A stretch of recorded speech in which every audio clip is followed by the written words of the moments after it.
Bienvenue sur Les Jongleuses, le podcast qui vous donne les clés pour jongler avec légèreté entre toutes les facettes de votre vie. Je m'appelle Ruth Manou et je suis coach de vie certifiée. Je suis aussi 2 fois maman, passionnée de musique et de pop culture. Et chaque semaine, je m'inspire de tout ça pour vous aider à retrouver votre voix intérieure, loin des injonctions et des chemins balisés. Pourquoi ? Pour que vous puissiez jongler avec fluidité entre toutes les facettes de votre vie. Je vous donne rendez-vous tous les vendredis pour un nouvel épisode. Abonnez-vous à la newsletter ou sur votre plateforme d'écoute préférée pour être notifié des nouvelles sorties. Et je compte sur vous pour partager largement autour de vous et pour laisser une pluie d'étoiles et de commentaires partout où c'est possible. Bonne écoute!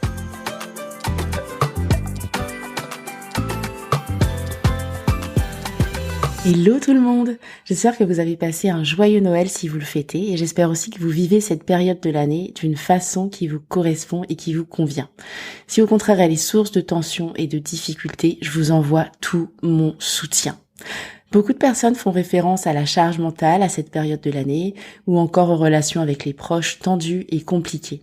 Sachez que tout ça, ce sont des sujets qui peuvent se travailler en coaching, qu'il s'agisse de relations interpersonnelles, de la façon de s'organiser, mais aussi et surtout les pensées et croyances sous-jacentes. Vous pouvez réserver votre appel découverte dès maintenant pour travailler ensemble sur votre situation particulière. Imaginez arriver aux fêtes de fin de l'année 2023 avec une façon complètement différente d'aborder les choses. Eh bien, c'est possible. En parlant de 2023, justement, c'est dans 2 jours.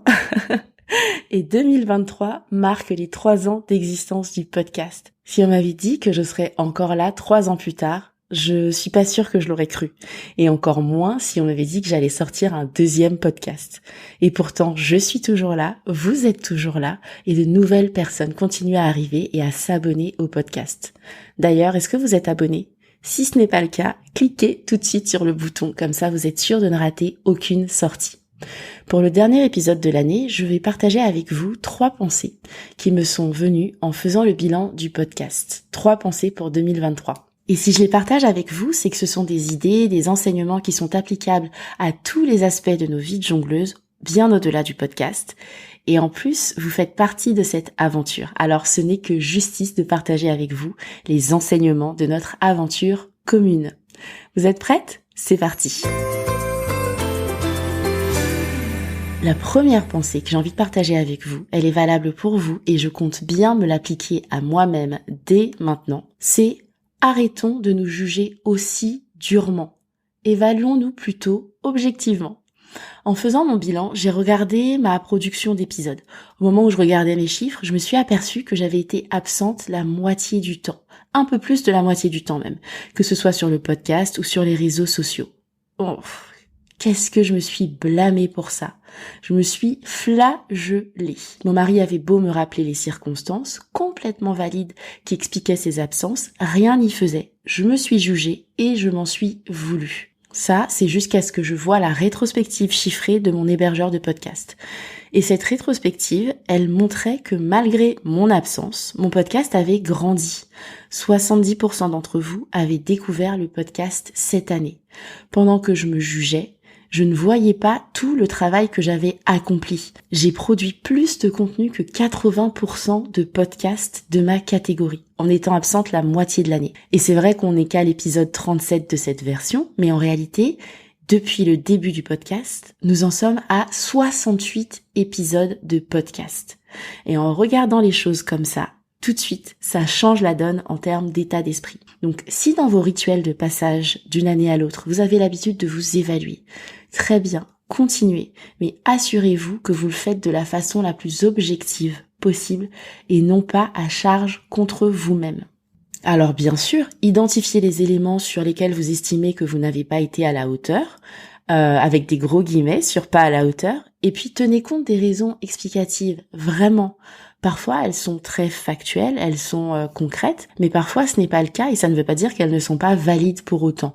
Ça peut indiquer que votre blocage se jouait dans votre esprit, dans vos pensées. Et dans ce cas-là, encore une fois, elles n'en sont pas moins réelles. Et ça se travaille aussi, en coaching notamment. Et enfin, mettez dans la balance tout ce que vous avez fait qui a marché, qui a fonctionné, qui a mis un peu plus de bonheur, un peu plus de positif dans le monde pour vous-même ou pour les autres.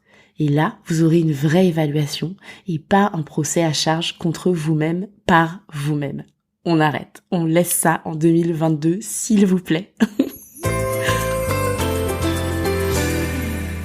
La deuxième pensée pour 2023 que j'ai envie de partager avec vous, c'est « Ce n'est pas parce que ça fonctionne ou que ça a fonctionné que vous ne pouvez pas chercher à faire encore mieux. » Et ça, c'est ce que j'ai retiré de mon évaluation objective. Ce qui en est ressorti, c'est que finalement les choses ont bien fonctionné. Comme je vous disais, vous êtes nombreuses à avoir découvert le podcast cette année et à avoir remonté le fil vers les épisodes qui étaient déjà là, y compris pendant que j'étais absente. Vous êtes nombreuses aussi à me faire des retours pour me parler des épisodes que vous appréciez et je vous en remercie mais tellement. Et vous êtes nombreuses aussi à me contacter pour échanger, notamment au cours de nos appels découvertes. Pour autant, cette présence en dents de scie, ce n'est pas du tout ce à quoi j'aspire. Que ce soit dans le podcast ou dans ma communication, j'aspire à être régulière et constante. Ça ne veut pas dire que je ne m'autoriserai pas à prendre des pauses pour me reposer ou si j'ai des circonstances particulières, si mes enfants sont malades ou si je suis malade. Ça ne veut pas du tout dire ça. En revanche, j'aspire, quand tout va bien, à faire en sorte d'être régulière et constante. Et je compte vraiment tout mettre en œuvre pour assurer cette régularité. Et pour moi, ça va passer par un petit truc paradoxal, qui est de soustraire plutôt que d'ajouter. Et donc à partir de janvier, je profite de cet épisode pour vous l'annoncer, le podcast sortira toutes les 2 semaines et non plus toutes les semaines. Et il y a plusieurs raisons à cela. La première, c'est que je fais de la place à un nouveau venu, qui est le podcast en anglais que je lancerai à partir de janvier. Et la deuxième, c'est que je tiens compte aussi de toutes les choses qui me tiennent à cœur.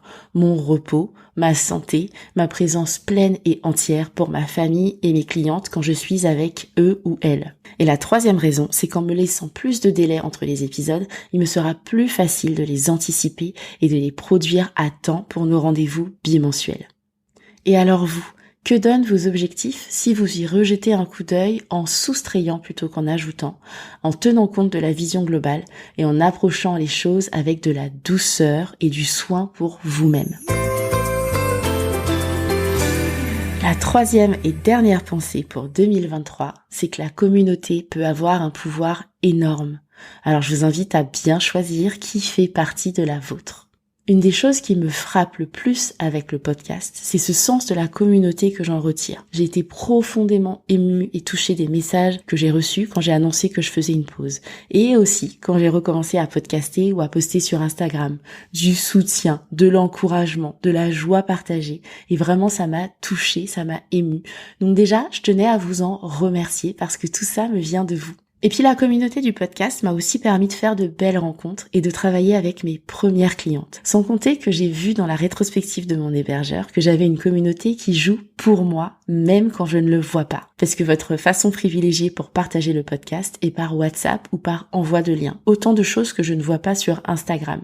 Donc pour tout ça, vraiment, merci, merci, merci. Et ce que j'en tire comme enseignement pour vous et pour moi, c'est que construire une communauté, ça commence par soi.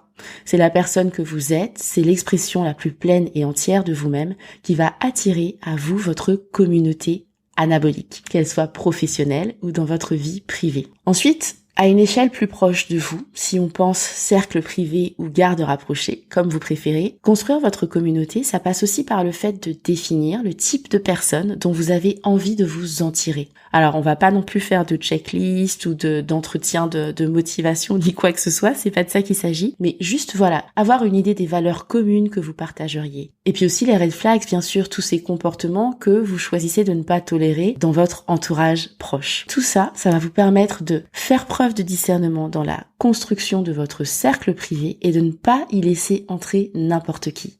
Et ça va vous permettre de ne pas vous faire des nœuds au cerveau au moment de vous affirmer ou de prendre vos distances si jamais ça devait arriver. Et surtout, ça vous assurera d'avoir autour de vous une équipe fiable, de confiance, qui vous élève, sur qui vous pourrez compter et qui parlera de vous en bien quand vous ne serez pas dans la pièce. C'était les 3 enseignements que j'avais envie de partager avec vous à l'orée de 2023. Et je vous remercie du fond de mon cœur de faire partie de ma communauté et de m'inspirer tous les jours. Je vous souhaite un beau passage vers 2023 et à l'année prochaine. Hein. Je vous donne rendez-vous dans 2 semaines donc. Et d'ici là, prenez soin de vous.